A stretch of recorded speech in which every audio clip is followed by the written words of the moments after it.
Let's bring in right now Pennsylvania's Democratic Governor, Josh Shapiro. Governor, we heard Andy Beshear talk about his friend, and it was so moving. In fact, why don't we, Alex, if we have that, I want to play it for the governor. Let's play this really quickly. Today, I'm hurt, and I'm hurting, and I know so many people out there are as well.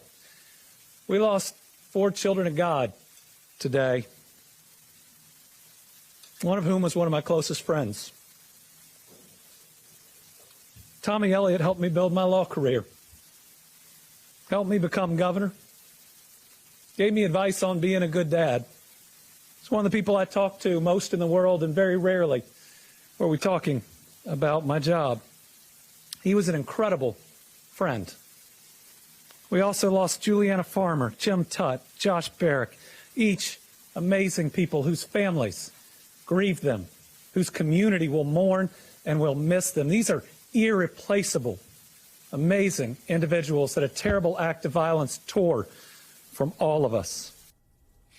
Governor, the pain we hear in his voice, the crushing sense of loss, the tragedy that we're hearing him go through. Yeah. It's been repeated over 10,000 times already this year, with families across America suffering these losses. And I'm sure people in Pennsylvania that you've had to mourn with. The solutions, not easy, but they're not as hard as some Republicans try to make them out to be. What do we need to do as a nation to heal this land and to make sure that our children can go to school and be safe, and that people can go to work in the morning not fearing that they won't get home to have supper with their kids and their spouses at night? Yeah. Well, Joe, first off, my heart breaks for my dear friend, Andy Beshear. We were together last week, and I was communicating with him yesterday. That pain you heard in his voice it's real, it's genuine, and it's a pain that whether you're a governor or a citizen of his Commonwealth or mine, you feel every day, whether it's at a bank in Louisville or on the streets of Philadelphia, every single day. And I think before we get into the policy prescriptions, we all have to say, as Americans, it doesn't have to be this way. We don't have to accept this. This is not normal. And we have to come together and stop making pitiful excuses for inaction and actually get something done. Stop saying that, oh, well, this one bill wouldn't have stopped this particular situation. We need to take a number of steps, from making sure we've got universal background checks. Hell, we should all agree, Joe, criminals shouldn't get their hands on guns. Why is that so damn hard to all come together around? We also have to address the underlying drivers of violence. We can't ignore mental health in this country anymore. We have to recognize that in some cases, poverty, a lack of educational opportunity, a lack of workforce opportunity, that also leads to people sometimes making these kinds of choices. Let's get our heads around the fact that it doesn't have to be this way. That's the test of this nation. Are we really going to accept that this is normal? That this is the way it's just going to be? Or are we going to actually use our strength to rise up and do something different and save our babies, save, as Andy said, these children of God that are perishing every day due to this senseless gun violence? It doesn't have to be this way.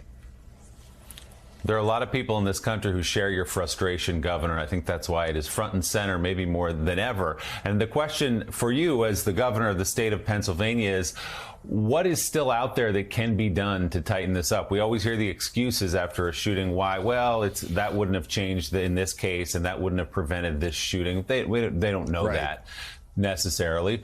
But what can be done? What's reasonable to expect in a big state like yours in Pennsylvania, with a lot of competing views on different issues and a lot of competing political parties? What can change? Look, exactly what I'm trying to do as I laid out in my first budget. Let me break it down for you. quickly. Number one, we have to invest in the underlying drivers of violence, combat poverty, put more resources in our schools, job creation and workforce development, put VOTEC back in our classrooms to give children the opportunity to chart their own course. Everyone should have the freedom to chart their own course and the opportunity to succeed. That's not going to address gun violence tomorrow, but over the long run, those investments are critical. Second, we've got to change our laws when it comes to combating gun violence. Let's have stricter laws to keep guns out of the hands of criminals. Let's have universal background checks and statutorily close the ghost gun loophole, which is now the weapon of choice for so many criminals. And then let's also make a real down payment on addressing mental health in this country. Under my budget here in Pennsylvania, something that has been lauded on both sides of the aisle, I want to put mental health counselors in every single school building across this Commonwealth, have real mental health parities so that getting help for what's going on up here is just as easy as getting a cast on your broken leg. There's a whole host of other common sense things we can do, but that's a start. That's a down payment on progress that we're making here in Pennsylvania. Governor, I agree with a lot of what you're outlining, and I'm finding even those of us that have questioned and continue to question some of the activities of law enforcement also say you don't have to choose one or the other. We need to have safety as we address proper policing. But on the last point you made about mental health, one of the things that has been raised is making sure that even on some police calls where mental health people are involved in a situation or the reason for the call, that you should have mental health experts at a police level to help in negotiating some of those calls so there's not an overreaction by law enforcement. Do you consider that or factor that in what you're proposing? Yeah, Rev, let me hit on both points you made. I think it's very effective to have mental health professionals, when certain calls come in, go out with police, or if police are not necessary, go out on their own. And we're trying to stand that up in communities all across Pennsylvania and fund those initiatives. I also want to come back to the point you made before about law enforcement. Look, I fundamentally believe Pennsylvanians have a right to both be safe and feel safe. So what does that mean? That means having an adequate number of police in Pennsylvania, but also making sure that they're properly trained, making sure they look like the communities they are sworn to serve and protect, holding them to the highest standards of integrity and ethics. In my budget here in Pennsylvania, that's exactly what we're doing, expanding the number of police, but making sure they're properly trained. We also, I think it's critically important, need to know that when you call 911, you get the proper folks dispatched. And right now, we're short about 20% of our 911 dispatchers across this Commonwealth. So I've made a down payment as well on hiring more 911 dispatchers so they can make that call, Rev, as to whether or not they want to send out those mental health professionals, police, both together. We've got to make sure that we are investing in law enforcement. I'm doing that here in the Commonwealth, but make sure they're properly trained, they're sensitive to mental health issues, and they're able to get out to an emergency situation as quickly as possible and handle it with great skill. Governor, we've seen a lot of activism in states when it comes to the issue of guns. Also on the issue of access to abortion, another issue that is really percolating nationally. Can you talk about what you think the role of states ought to be when it comes to access to abortion for the citizens of your state? Well, in the wake of the horrible Dobbs decision, the states are where it's at. States are now making decisions as to whether or not women will have the right to be able to govern their own bodies, the right to choose. And here in the Commonwealth of Pennsylvania, we defend that right. Women have the right to choose, and I'm making clear that that is our case.